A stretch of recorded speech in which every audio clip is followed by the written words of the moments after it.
Hello दोस्तों, मेरा नाम है जितांश। दोस्तों, इस वीडियो में हम फर्स्ट फ्लाइट के थर्ड चैप्टर को पढ़ेंगे। दोस्तों, थर्ड चैप्टर 2 पार्ट्स में बटा हुआ है, जिसमें पहला पार्ट है हीज़ फर्स्ट फ्लाइट और दूसरा पार्ट है वो है ब्लैक एरोप्लेन। तो दोस्तों, इस वीडियो में हम थर्ड चैप्टर के first part his first flight को पढ़ेंगे, जो कि लायम ओ फ्लहर्टी द्वारा लिखा गया है।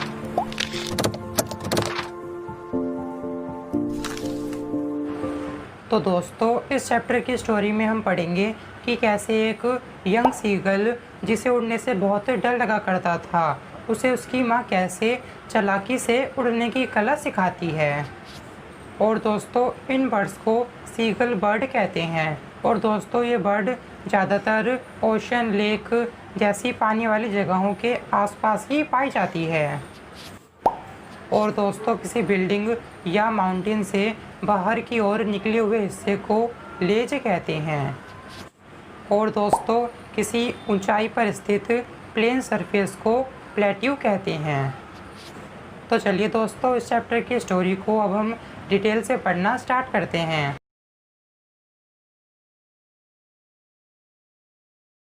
तो दोस्तों, ये कहानी शुरू होती है यंग सीगल से, जो कि अपने माता पिता, 2 भाई और एक बहन के साथ पहाड़ की एक लेज पर रहता था। दोस्तों, वैसे तो यंग सीगल हमेशा अपने परिवार के साथ ही वहाँ उस लेज पर रहता था, लेकिन अब की बार वो उस लेज पर अकेले ही रह रहा था, क्योंकि दोस्तों, इस यंग सीगल के माता पिता, 2 भाई और यहाँ तक कि इसकी छोटी बहन, जिसके पंख इसके पंखों से भी छोटे थे, वो सब खाने की तलाश में उस लेज से उड़कर जा चुके थे।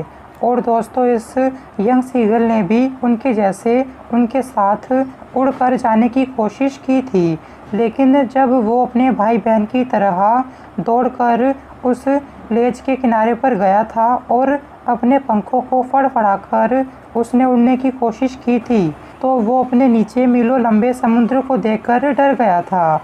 और उसे ये भी लगने लगा था कि उसके पंख उसे कभी संभाल नहीं पाएंगे और वो नीचे इस मीलों लंबे समुद्र में गिरकर मर जाएगा। इसलिए दोस्तों, फिर वो अपने इस डर के कारण अपने भाई बहनों की तरह नहीं उड़ पाया और अपना सर झुकाकर निराश होता हुआ लेज के किनारे से वापस लौट गया और उस लेज के नीचे बने एक छोटे से सुराख में जाकर बैठ गया, जहां वो रात को सोता था। फिर दोस्तों, आखिर उसके माता पिता उसके पास वापस आए और उसके माता पिता ने वहां आकर उसे डांटते हुए कहा कि अगर तुम यहाँ से नहीं उड़ोगे तो हम तुम्हें यहीं पर भूखा मरने के लिए छोड़ जाएंगे। और ये कहकर उसके माता पिता उसके पास से दोबारा से चले गए। लेकिन दोस्तों, वो यंग सीगल अपने डर के कारण उस लेज से नहीं उड़ पाया और वहीं पर बैठा रहा। और वहाँ बैठे बैठे वो पूरा दिन अपने माता पिता को उसके भाई बहनों के साथ इधर उधर उड़ते हुए, उन्हें उड़ने की कला सिखाते हुए, जैसे कि लहरों को छूते हुए आगे कैसे निकला जाता है, मछली पकड़ने के लिए गोता कैसे लगाया जाता है और बाकी सभी उड़ने की कला सिखाते हुए देख रहा था। और उस दिन उसने अपने भाई को अपनी पहली फिश पकड़ते हुए और चट्टान पर खड़े होकर उसे निकलते हुए देखा था। और यंग सीगल ने देखा कि मेरे माता पिता बड़े गर्व के साथ आवाज़ें निकालकर मेरे भाई के चारों ओर चक्कर लगा रहे हैं और मेरे भाई को शाबाशी दे रहे हैं। फिर दोस्तों, रात होने पर भी यंग सीगल का परिवार उसके पास वापस नहीं आया और ऐसे वो पूरे एक दिन तक उस लेज पर अकेले ही रहता रहा। फिर दोस्तों, अगले दिन सुबह यंग सीगल ने देखा कि मेरा पूरा परिवार मेरे सामने वाली चट्टान के बीच एक प्लेन सरफेस यानी पठार पर घूम रहा है। और उन्हें देखकर यंग सीगल को लगने लगा कि मेरा परिवार मेरी कायरता के लिए मुझे ताने मार रहा है। फिर दोस्तों, वो यंग सीगल अपने परिवार का ध्यान अपनी तरफ खींचने के लिए लेज के किनारे पर आया और अपनी एक टांग पर खड़े होकर दूसरी टांग को अपने पंखों के बीच छुपाकर अपनी दोनों आंखें बंद कर कर सोने का नाटक करने लगा। लेकिन दोस्तों फिर भी उसके परिवार ने उसकी तरफ ध्यान नहीं दिया। फिर वहीं लेज के किनारे पर खड़े रहते हुए ही यंग सीगल ने देखा कि मेरे भाई बहन उस पठार पर लेटे हुए हैं। मेरे पिता अपने पंखों को साफ कर रहे हैं और उसने देखा कि सिर्फ मेरी माँ ही, जो कि उस पठार के एक छोटे से टीले पर खड़ी अपने पैरों में पड़े मछली के एक टुकड़े को बार बार नोच कर खा रही है और अपनी चोंच के हर एक हिस्से को उस पठार पर रगड़ रही है। सिर्फ वो ही मेरी तरफ देख रही है। और दोस्तों यंग सीगल ने पिछली शाम से कुछ भी नहीं खाया था, इसलिए अपनी माँ को खाना खाते देखकर यंग सीगल को और तेज भूख लगने लगी।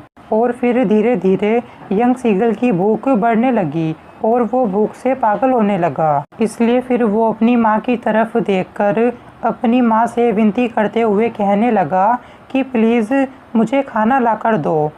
और फिर लगभग 1 मिनट बाद यंग सीगल की माँ मछली का एक टुकड़ा अपनी चोंच में दबाकर यंग सीगल के पास लाने लगी।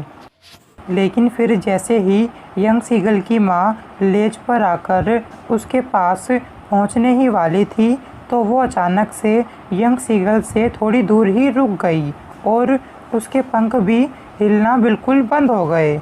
और इसलिए यंग सीगल फिर अपनी माँ को हैरानी से देखने लगा और वो सोचने लगा कि मेरी माँ मेरे पास क्यों नहीं आ रही है।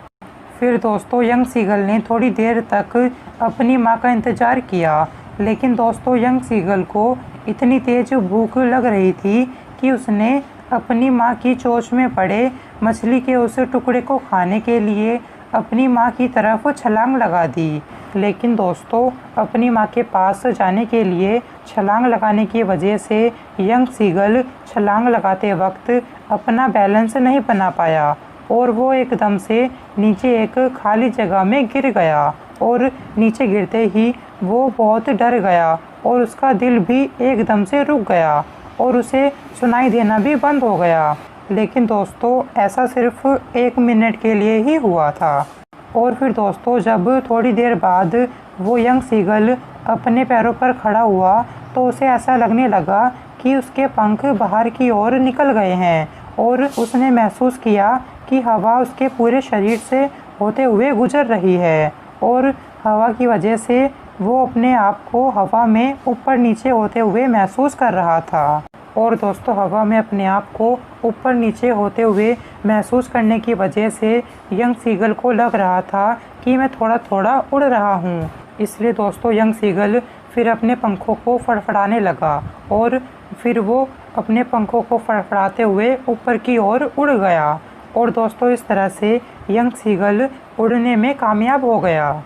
और यंग सीगल की माँ ने उसे उड़ता हुआ देखकर खुशी से आवाज़ें की और यंग सीगल का पिता आवाज़ें करता हुआ यंग सीगल के पास उसके ऊपर उड़ने लगा।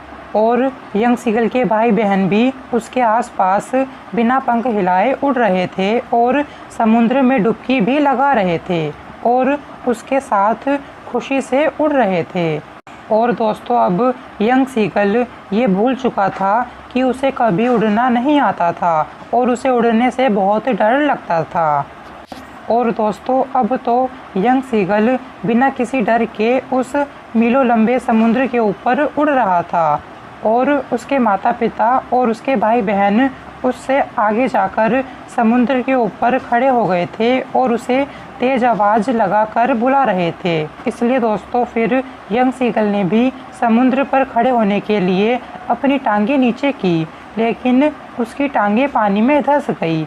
इसलिए वो बहुत डर गया और अपने पंखों को फड़फड़ाकर दोबारा से उड़ने की कोशिश करने लगा। लेकिन दोस्तों यंग सीगल बहुत थक गया था क्योंकि वो उस दिन पहली बार उड़ा था और वो भूख के कारण थोड़ा कमज़ोर भी हो गया था, इसलिए वो दोबारा उड़ नहीं पाया। और फिर थोड़ी देर बाद यंग सीगल के पंख भी समुद्र में धंस गए। लेकिन दोस्तों यंग सीगल समुद्र में ज़्यादा अंदर नहीं धंसा वो बस समुद्र के ऊपर ही तैरता रहा और उसका परिवार उसके आसपास ही घूम रहा था और उसका परिवार उसकी प्रशंसा भी कर रहा था। और दोस्तों, यंग सीगल अपनी चोंच की मदद से मछली पकड़कर खा पा रहा था। और दोस्तों, इस तरह यंग सीगल ने अपनी पहली उड़ान पूरी कर ली।